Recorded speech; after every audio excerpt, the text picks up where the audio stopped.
La basilique de San Vital est une basilique de l'époque impériale datant du IVe siècle, initialement dédiée aux saints Gervasius et Protasius, deux jeunes soldats martyrs d'origine milanaise, fils de saint Vital, soldat consulaire et époux de sainte Valéria.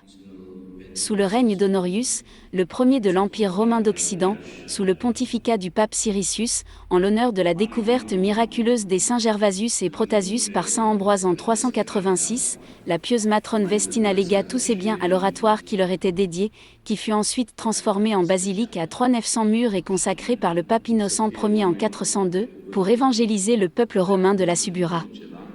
Les caractéristiques architecturales de la basilique impériale de San Vital sont un grand nombre de colonnes encore visibles à l'extérieur, soutenant un toit à treillis et un plan avec une nef, flanquée de chaque côté d'un couloir étroit, également à portique. Le remplacement de plusieurs murs par des colonnes a fait de cette pièce une sorte d'espace ouvert, autrefois ouvert sur l'extérieur, comme un pavillon richement couvert et orné mais sans murs.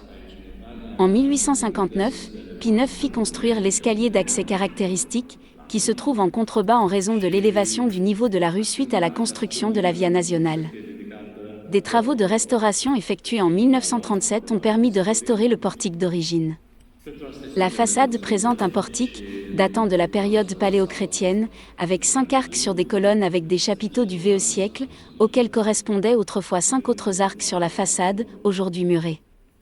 L'intérieur à nef unique avec abside a été restauré en 1859, tandis que le sol et le plafond en bois, conçus par l'architecte Ezio Garoni, sont de construction récente.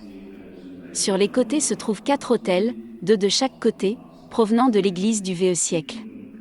Dans le transept, des fresques d'Agostino Ciampelli représentent la lapidation et le martyre de Saint Vital. D'autres fresques représentant des histoires de martyrs et de prophètes sont de Tarquinio Ligustri et Andrea Comodi.